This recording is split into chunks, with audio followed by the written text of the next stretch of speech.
بسم اللہ الرحمن الرحیم۔ حضرت یوسف علیہ السلام کے جسد خاکی کو 40 سال بعد قبر سے کیوں نکالا؟ ناظرین، یہودی لوگ حضرت یوسف علیہ السلام کی مقدس قبر تلاش کرنے میں اتنا وقت، محنت اور دولت کیوں صرف کر رہے ہیں؟ اس کا جواب واقعی حیران کن اور سوچ میں ڈال دینے والا ہے۔ جب یہودیوں نے حضرت یوسف علیہ السلام کی قبر پر کنٹرول حاصل کر لیا تو انہوں نے قبر کھول کر اس بات کی تصدیق کرنی چاہیے کہ یہ واقعی قبر ہے یا نہیں۔ لیکن جیسے ہی انہوں نے قبر کھولی تو وہ منظر دیکھ کر حیران چیخ و پکار کرنے لگے اور ان کے تمام منصوبے ناکام ہو گئے۔ آج ہم آپ کو تفصیل سے بتائیں گے کہ حضرت یوسف علیہ السلام کی قبر اصل میں کہاں واقع ہے، ان کے پاکیزہ مقبرے کی برکتوں سے یہودی کیا حاصل کرنے کی کوشش کرتے ہیں، مسلمانوں اور یہودیوں کے درمیان قبر کے حوالے سے کیا تنازع ہے، اور ساتھ ہی آپ کو حضرت یوسف علیہ السلام کی زندگی اور ان کے قصے کی مکمل کہانی بھی سنائیں گے۔ بسم اللہ الرحمن الرحیم۔ حضرت یوسف علیہ السلام بنی اسرائیل کے ابتدائی نبیوں میں شمار ہوتے ہیں۔ وہ حضرت یعقوب علیہ السلام کے فرزند، حضرت اسحاق علیہ السلام کے پوتے اور حضرت ابراہیم علیہ السلام کے پڑپوتے تھے۔ والدہ راحیل حضرت یوسف علیہ السلام کے چھوٹے بھائی بنیامین کی ولادت کے وقت دنیا سے رخصت ہو گئیں۔ اللہ تعالیٰ نے حضرت یعقوب علیہ السلام کو 12 بیٹوں سے نوازا، لیکن راحیل کے بطن سے صرف یوسف اور بنیامین پیدا ہوئے۔ حضرت یوسف علیہ السلام اپنی والدہ کی مانند حسن و جمال میں ممتاز تھے اور والد حضرت یعقوب علیہ السلام ان سے بے حد محبت کرتے تھے اور انہیں خود سے الگ نہ کرتے تھے۔ روایت میں ہے کہ حضرت یعقوب علیہ السلام کی محبوب بیوی راحیل تھی اور حضرت یوسف سب بھائیوں میں سب سے چھوٹے اور محبوب تھے۔ ایک اور سبب یہ بھی تھا کہ حضرت یعقوب علیہ السلام نے حضرت یوسف علیہ السلام کی پیشانی پر نور نبوت کا مشاہدہ کیا تھا۔ اللہ نے قرآن کریم میں 111 آیات پر مشتمل سورہ یوسف نازل فرمائی، جس میں حضرت یوسف علیہ السلام کے تمام واقعات بیان کیے گئے۔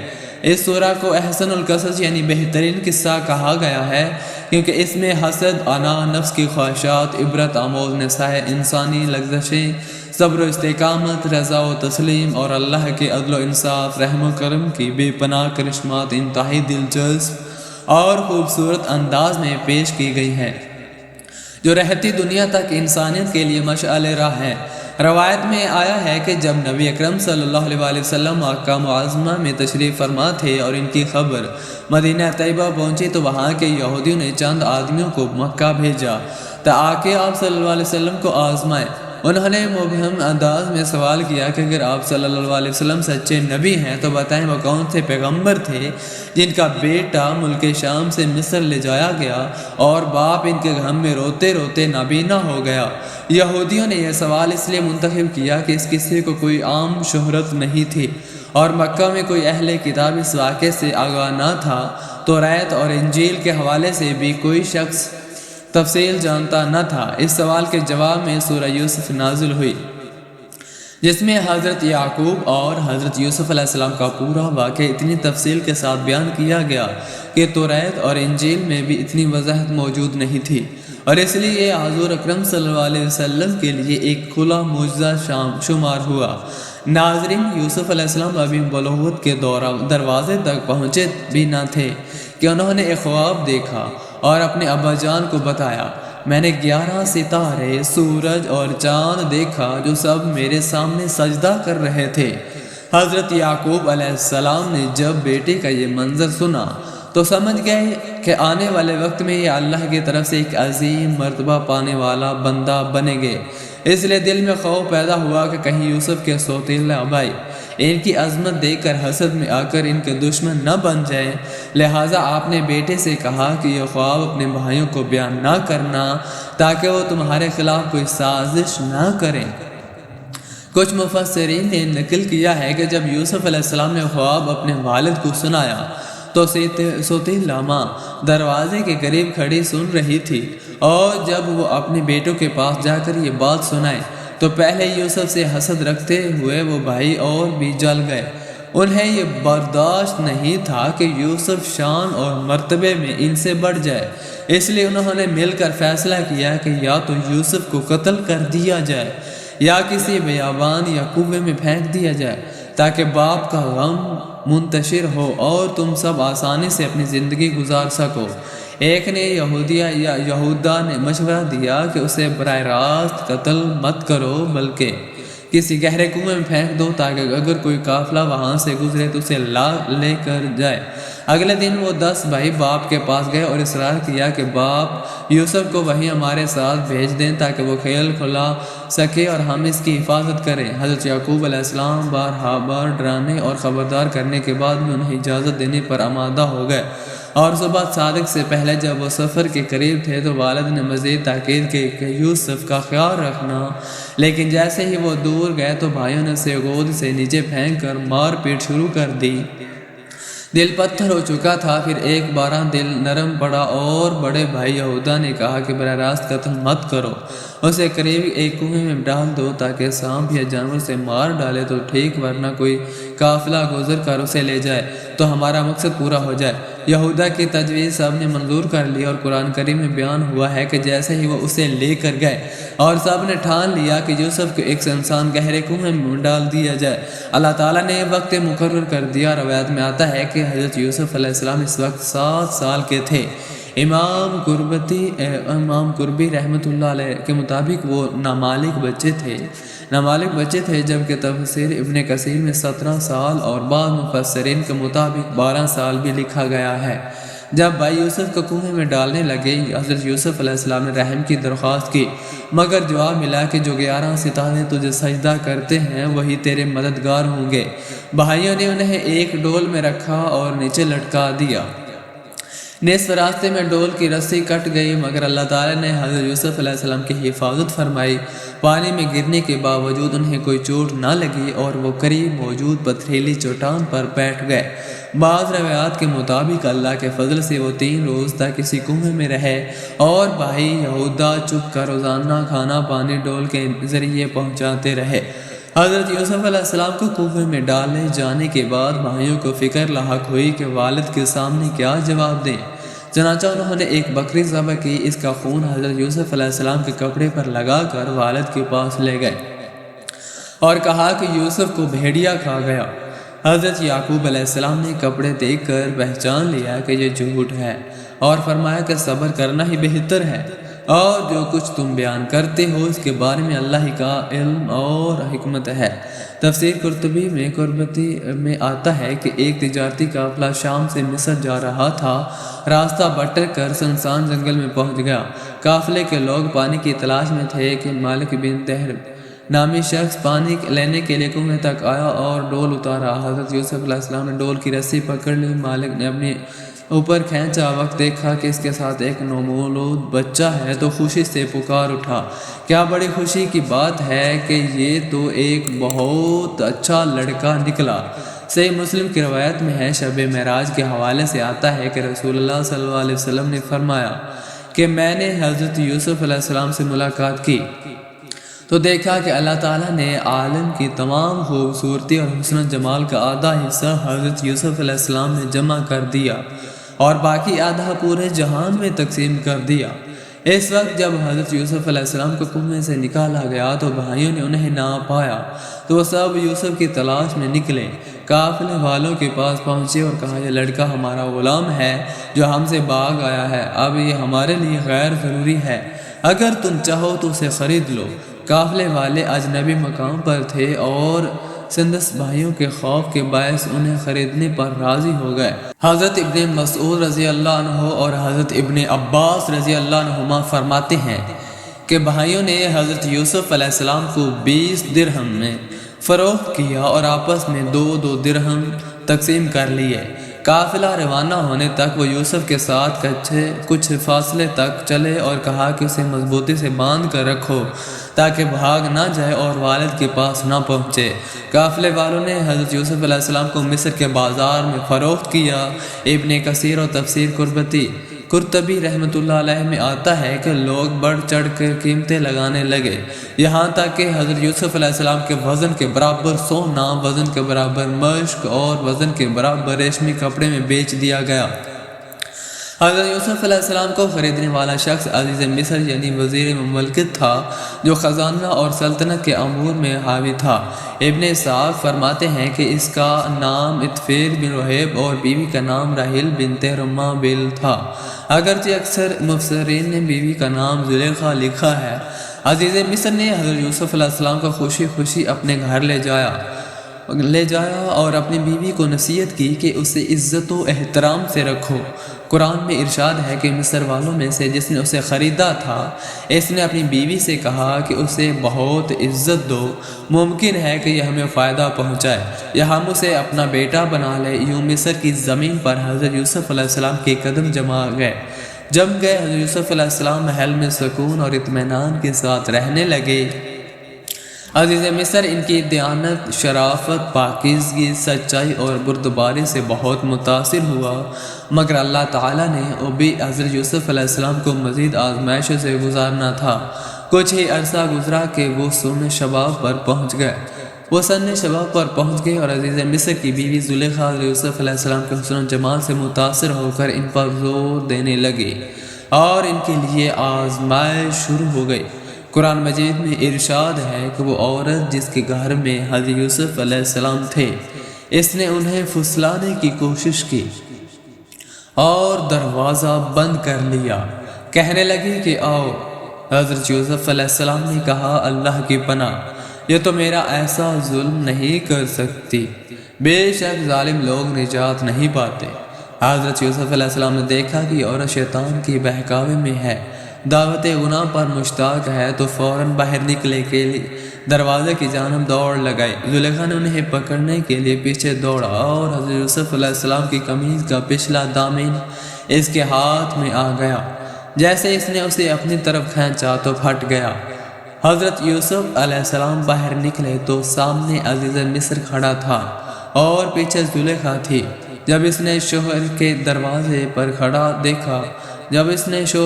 دروازے پر دیکھا تو معصومیت کا لبادہ اوڑھ لیا اور حضرت یوسف علیہ السلام پر الزام لگانے لگی، گویا کہ جو شخص اس کے ساتھ برا ارادہ کرے اسے بس یہی سزا ملنی چاہیے کہ قید کیا جائے یا کوئی دردناک سزا دی جائے۔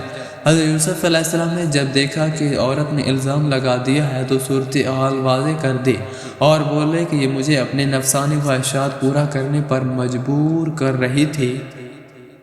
عزیز مصر کے سامنے ایک طرف بیوی تھی اور جو حضرت یوسف علیہ السلام پر بدکاری کا الزام لگا رہی تھی، اور دوسری طرف حضرت یوسف علیہ السلام تھے جن کی شرافت، پاکیزگی، صداقت اور سچائی مسلم تھی۔ وہ سوچ رہے تھے کہ کون سچا ہے۔ قرآن میں ارشاد ہے کہ عورت کے گھر والوں میں سے ایک گواہ نے گواہی دی کہ اگر قمیض آگے سے پھٹی ہوئی ہے تو عورت سچی ہے اور وہ جھوٹا ہے، اور اگر قمیض پیچھے سے پھٹی ہے تو عورت جھوٹی ہے اور اس نے کہا کہ یہ تمہارا فریب ہے، اور کچھ شک نہیں کہ عورتوں کے فریب بڑے ہوتے ہیں۔ پھر گواہ نے زلیخا سے کہا کہ یہ تمہارا فریب ہے۔ حضرت یوسف علیہ السلام اس بات کا خیال نہ کرے اور زلیخا کو کہا اپنے گناہ کی بخشش مانگے، بے شک خطا تیری ہے۔ تفسیر ابن کثیر اور معارف القرآن میں ایک دودھ پیتے بچے کا ذکر بھی آیا ہے۔ یہ واقعہ دربار خاص سے شروع ہوا اور شہر کی خواتین تک پہنچ گیا، جس کے نتیجے میں زلیخا کو بدنام کیا گیا اور اس پر لعن طعن کرنے لگی۔ قرآن کریم میں اس کا ذکر یوں آیا ہے کہ عورتوں نے شہر میں کہا کہ عزیز کی بیوی اپنے غلام پر دل بہلا رہی ہے اور اس کی محبت میں فریفتہ ہو گئی ہے، ہم تو اسے واضح غلطی پر دیکھتے ہیں۔ سورہ یوسف۔ زلیخا جب عورتوں کے التام تشریح سے تنگ آ گئی تو اس نے ان سب کو اپنے گھر کھانے پر مدعو کیا۔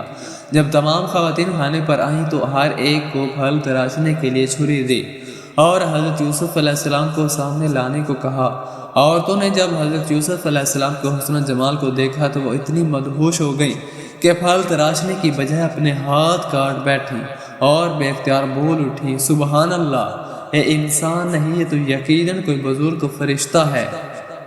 زلیخا نے جب دیکھا کہ یہ خواتین حضرت یوسف علیہ السلام کے جلوہ حسن سے مدہوش ہو گئی ہیں تو کہا کہ یہی وہ غلام ہے جس کے بارے میں تم مجھ پر لعنت کر رہی تھی۔ میں نے ہر چند اس سے اپنا مقصد حاصل کرنے کی کوشش کی، لیکن اس نے اپنے آپ کو روکا، اور میں جو کہہ رہی ہوں اگر یہ اس کا کام کو نہ کرے تو قید اور رسوائی ہوگی۔ مفسرین لکھتے ہیں کہ اس واقعے کے بعد وہ عورتیں بھی زلیخا کے ہم نوا ہو گئی اور اس کی تائید کرنے لگی، جس سے زلیخا مزید نڈر ہو گئی۔ حضرت یوسف علیہ السلام نے اپنے رب سے دعا کی، اے میرے پروردگار، جس کام کی طرف یہ مجھے بلاتی ہیں اس کی نسبت مجھے قید پسند ہے۔ اگر تو ان کے فریب کو نہ ہٹائے گا تو میں ان کی طرف مائل ہو جاؤں گا اور نادانوں میں داخل ہو جاؤں گا۔ حدیث میں آیا ہے کہ 7 آدمیوں میں جو اللہ کے عرش کے سائے میں ہوں گے، ایک وہ ہوگا جسے کوئی حسین و جمیل عورت جس کے حیثیت و منصب بھی بلند ہو دعوت غنا دے، مگر وہ جواب میں کہے کہ میں تو اللہ سے ڈرتا ہوں۔ زلیخا کے تمام فریب ناکام ہوئے تو حضرت یوسف علیہ السلام کو قید میں ڈالنے کا منصوبہ بنایا گیا، اور اس نے اپنے شوہر کو مجبور کیا کہ اس کی جتنی رسوائی اور بدنامی ہو چکی ہے اس کے نتائج اسے برداشت کرنے پڑے۔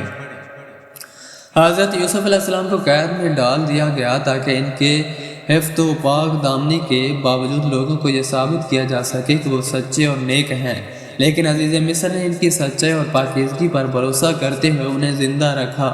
یوں اللہ تعالیٰ نے ان کی جیل جانے کی دعا قبول فرمائی اور ایک طرف انہیں عورتوں کے فریب اور چالوں سے محفوظ رکھا تو دوسری طرف مصر کی شاہی دربار میں قرب اور اہم موقع فراہم کر دیے۔ حضرت یوسف علیہ السلام قیدیوں کی خدمت کرتے اور ان سے محبت شفقت کے ساتھ پیش آتے، جس کی وجہ سے وہ بہت جلد قیدیوں میں مقبول ہو گئے۔ محل کے 2 خاص اہلکار، ایک شاہی ساقی یعنی بادشاہ کو مشروبات پلانے والا اور دوسرا باورچی، ایک رات عجیب خواب دیکھتے ہیں جس کی تعبیر کے لیے حضرت یوسف علیہ السلام کے پاس بھیجے جاتے ہیں۔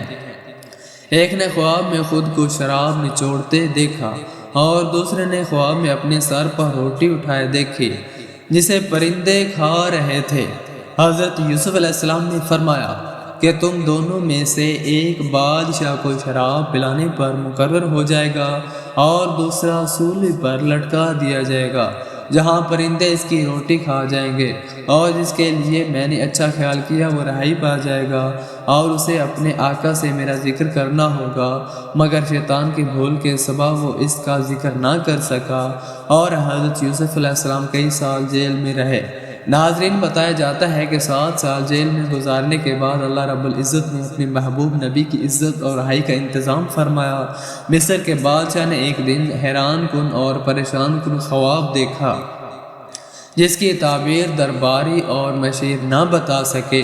قرآن پاک میں ذکر ہے کہ بادشاہ نے خواب میں کہا، میں نے خواب دیکھا ہے کہ 7 موٹی گائیں جنہیں 7 دبلی گائیں کھا رہی ہیں اور 7 سبز گوشے ہیں اور 7 خشک۔ دربار کے لوگ کہتے ہیں یہ خواب خیالی ہے اور ہم تعبیر نہیں جانتے۔ اس وقت وہ شاہی ساقی بھی موجود تھا جس نے یاد کیا کہ حضرت یوسف علیہ السلام جیل میں ہیں اور بادشاہ سے کہا کہ اگر وہ مجھے جیل جانے کی اجازت دیں تو میں خواب کی تعبیر لا دوں گا۔ بادشاہ نے اجازت اور وہ حضرت یوسف علیہ السلام کے پاس پہنچا۔ قرآن پاک میں ارشاد ہے کہ جب وہ حضرت یوسف علیہ السلام کے پاس آیا تو کہنے لگا، اے یوسف، آپ سچے اور نیک ہیں اور آپ اس خواب کی تعبیر بتا سکتے ہیں۔ حضرت یوسف علیہ السلام نے بادشاہ کے خواب کی تعبیر بتاتے ہوئے فرمایا کہ تم لوگ 7 سال تک زرخیز فصل اگاؤ گے، جس میں جو اناج حاصل ہوگا اس میں سے صرف تھوڑی مقدار کھانے کے لیے رکھنا، باقی فصل ذخیرہ کر دو۔ پھر 7 سال سخت قحط آئیں گے اور لوگ وہ اناج کھا جائیں گے جو تم نے احتیاط سے ذخیرہ کیا ہوگا۔ اس کے بعد ایک ایسا سال آئے گا جس میں بارش اور نعمتیں فراوان ہوں گی اور لوگ خوشحال ہوں گے۔ اور آپ علیہ السلام نے نہ صرف خواب کی تعبیر بیان کی بلکہ اناج کو کیڑے مکوڑوں سے محفوظ رکھنے کے لیے بھی حکمت برا مشورہ دیا۔ بادشاہ مصر نے جب یہ تعبیر سنی تو بہت حیران ہوا اور حضرت یوسف علیہ السلام کو دربار میں طلب کیا۔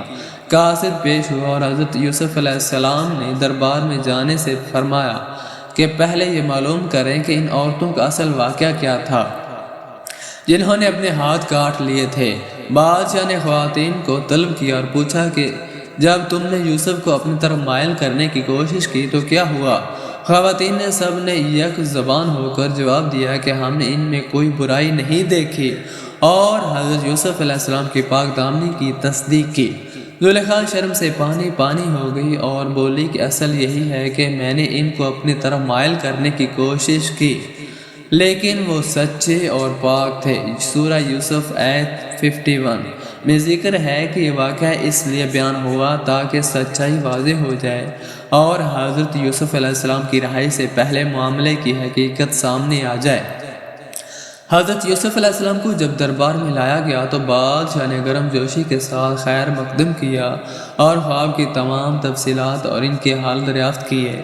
بادشاہ حضرت یوسف علیہ السلام کی فہم، حکمت، ذہانت اور قطاعت سے متاثر ہوا اور حضرت یوسف علیہ السلام نے فرمایا کہ مجھے اس ملک کے خزانوں کی ذمہ داری دی جائے، کیونکہ میں اس کی حفاظت کر سکتا ہوں اور اس کام سے پوری طرح واقف ہوں۔ بادشاہ مصر جو تجربہ کار اور دور اندیش تھا، حضرت یوسف علیہ السلام کو خزانے اور امور مملکت پر مکمل اختیار دے دیا۔ شاہ مصر کے خواب کے مطابق اولیاء 7 سال دولت خوشحالی کے تھے۔ یوسف علیہ السلام نے فکری منصوبہ بندی کے تحت فصل میں زیادہ پیداوار کے انتظام کیے، بنجر زمینوں کو قابل کاشت بنایا، اناج کے استعمال میں کفایت پسندی کی تبلیغ کی اور ذخیرہ اندوزی کا مؤثر انتظام قائم کیا۔ خوشحالی کے ایام میں آپ نے ایک وقت کھانے کی پابندی لازم کی اور خود بھی سختی سے اس پر قائم رہے۔ 7 سال بعد آفت قحط نمودار ہوئی تو آپ نے عوام کو حکم دیا کہ جہاں تک ممکن ہو اپنے گھر میں اناج جمع کریں، اور پھر 1 سال کے بعد اعلان کیا گیا کہ اناج کی تقسیم صرف شاہی دربار سے ہوگی۔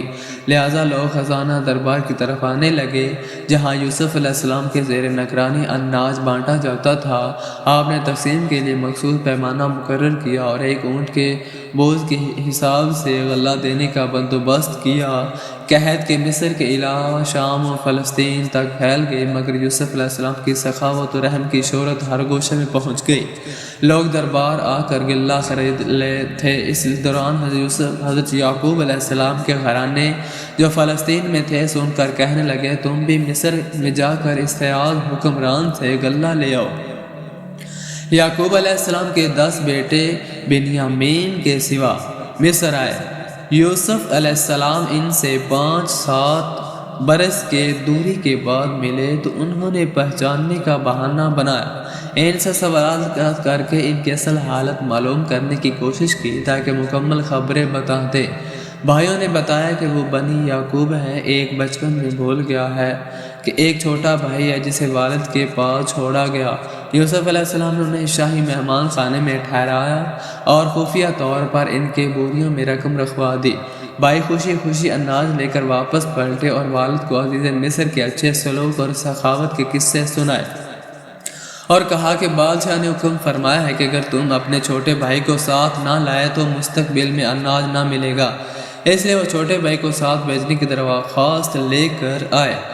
حضرت یعقوب علیہ السلام نے کہا کہ مجھے صرف اتنا یقین ہے جتنا پہلے اپنے بیٹے کے بارے میں تھا، اور اللہ ہی بہترین نگہبان اور سب سے زیادہ رحم کرنے والا ہے۔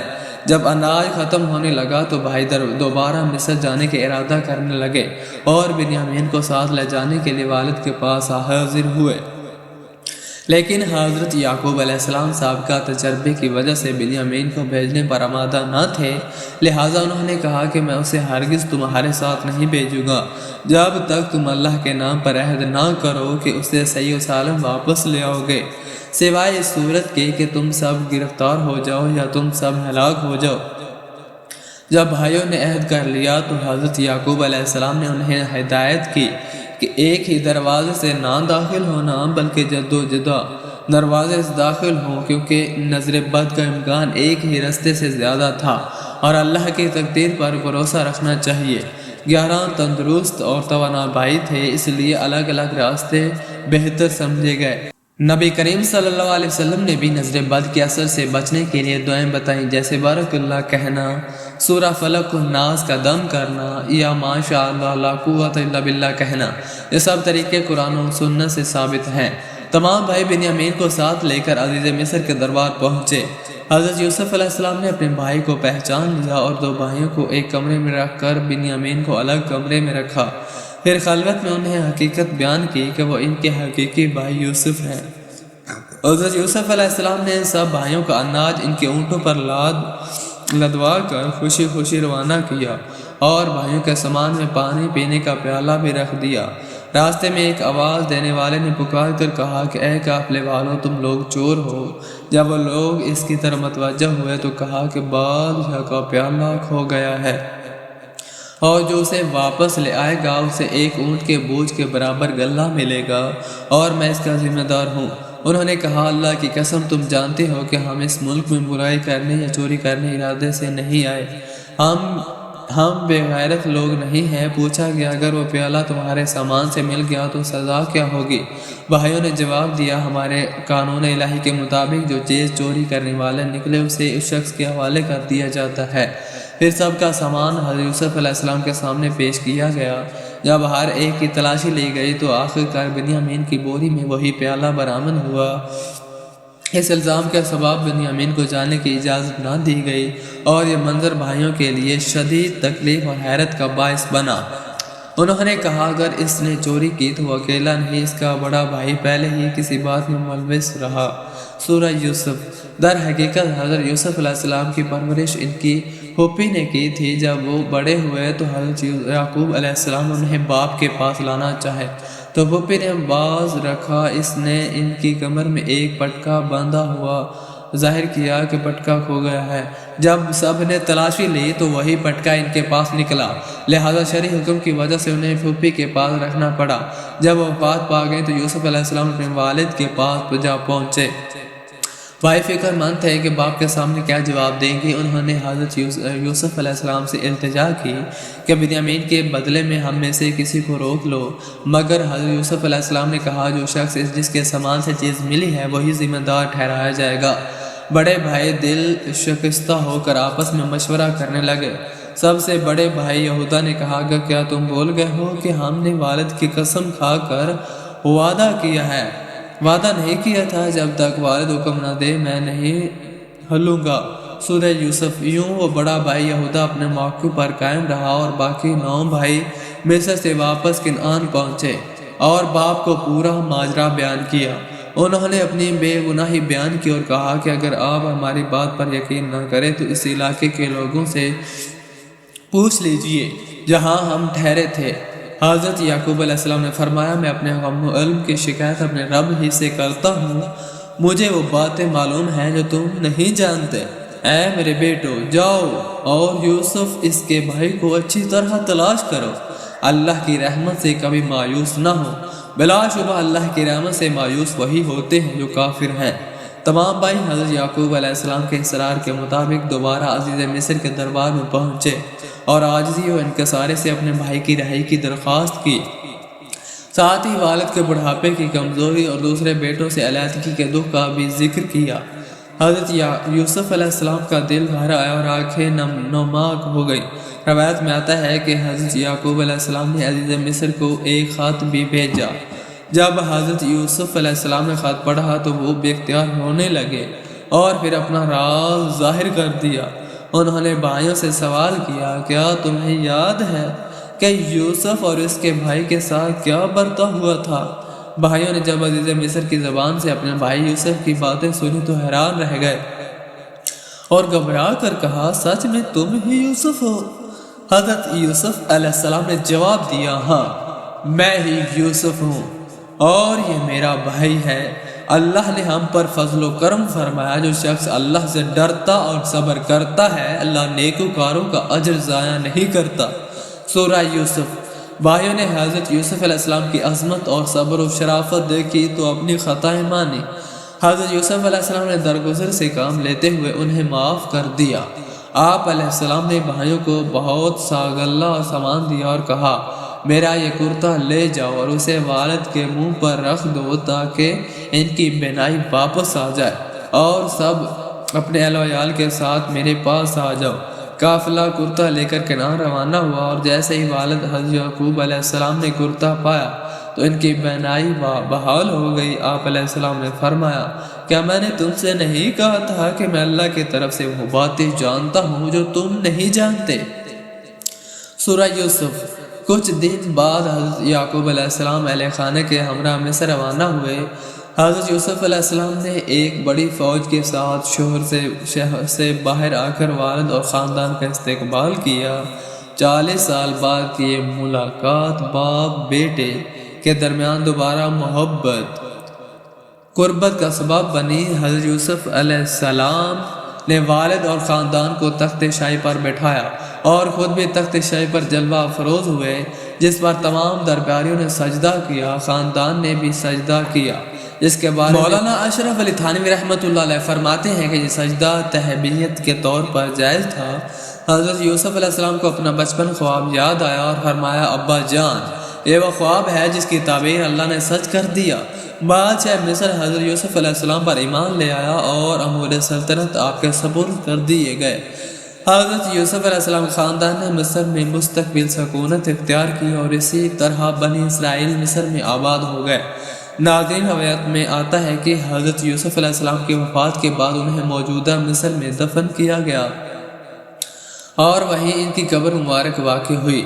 حضرت یوسف علیہ السلام کی قبر مبارک کے تاریخی واقعے اور فلسطین کے شہر نابلس میں موجود مزار کے متعلق حضرت یوسف علیہ السلام کی وفات کے بعد ان کے عقیدت مندوں میں اختلاف پیدا ہوا کہ انہیں کہاں دفن کیا جائے۔ آخر کار انہیں دریائے نیل کے درمیان ایک سنگ مرمر کے تابوت میں دفن کیا گیا تاکہ ان کی برکات پورے مصر میں پانی کے ذریعے پہنچے۔ وقت گزرا، بنی اسرائیل کے سب سے بڑے نبی حضرت موسیٰ علیہ السلام نے مصر سے فرار کے دوران یہ تابوت فلسطین لے جانے کا وعدہ یاد دلایا۔ تابوت کی لوکیشن معلوم کرنے کے لیے ایک بڑھیا کے ساتھ شرط رکھی گئی، جس پر حضرت موسیٰ علیہ السلام نے اللہ کے حکم سے رضامندی ظاہر کی اور تابوت حاصل کر کے فلسطین لے آئے۔ فلسطین کے شہر نابلس میں آج بھی ایک مزار ہے جس کے بارے میں یہودیوں کا عقیدہ ہے کہ یہ حضرت یوسف علیہ السلام کی قبر ہے، جبکہ مسلمانوں کا ماننا ہے کہ ایک بزرگ کا مزار ہے جس کا نام بھی یوسف تھا۔ یہودیوں نے اس مزار پر قبضہ حاصل کرنے کے لیے کئی دہائیوں تک جدوجہد کی، یہاں توریت اکیڈمی اور فوجی چوکی بھی قائم کی۔ تابوت سکینہ کے مشابہ یہ قبر یہودیوں کے لیے عقیدت اور طاقت کا مرکز تھی۔ ناظرین، ہمیں یاد رکھنا چاہیے کہ اللہ تعالیٰ نے آخری نبی حضرت محمد صلی اللہ علیہ وسلم کو بھیجا تاکہ انسانیت کو ہدایت دے، اور جو بھی ان کی شریعت اور حکم کی پیروی نہیں کرے گا اسے دنیا اور آخرت میں ناکامی ہی نصیب ہوگی۔ اب ہم سب کے لیے دعا ہے، اے اللہ ہمیں سچی توبہ، ایمان کی دولت اور نیک اعمال کی توفیق عطا فرما۔ ہمارے والدین، اہل و عیال اور آنے والی نسلوں کو اپنی حفظ و امان میں رکھ، ہماری زندگی کو سکون و صحت رزق خوشحالی سے بھر دے، ہمیں ہر مشکل نجات دے، ہمارے دلوں کو اپنے نور سے منور کر دے۔ اے اللہ ہمیں اپنے راستے پر قائم رکھ، ہماری زندگی کو محبت، عبادت، رضا کی راہ میں گزارنے کی توفیق دے اور ہمیں ان خوش نصیبوں میں شامل فرما جن کی توبہ قبول ہوتی ہے اور گناہوں کو نیکی میں بدل دیا جاتا ہے۔ یہ تھی ہماری آج کی کہانی اور دعا ہے ناظرین، اگر آپ کو ویڈیو پسند آئی ہو تو سبسکرائب اور بیل کا بٹن ضرور دبائیں تاکہ ہماری آنے والی ویڈیو کا نوٹیفیکیشن بر وقت آپ تک پہنچے۔ ہم امید کرتے ہیں کہ آپ کو ہماری ویڈیو پسند آئی ہوگی۔ اگر ویڈیو پسند آئی ہو تو اس کو لائک کریں، اپنے دوستوں کے ساتھ شیئر کریں اور کمنٹ کر کے بتائیں کہ آپ کو ویڈیو کیسی لگی۔ اللہ حافظ۔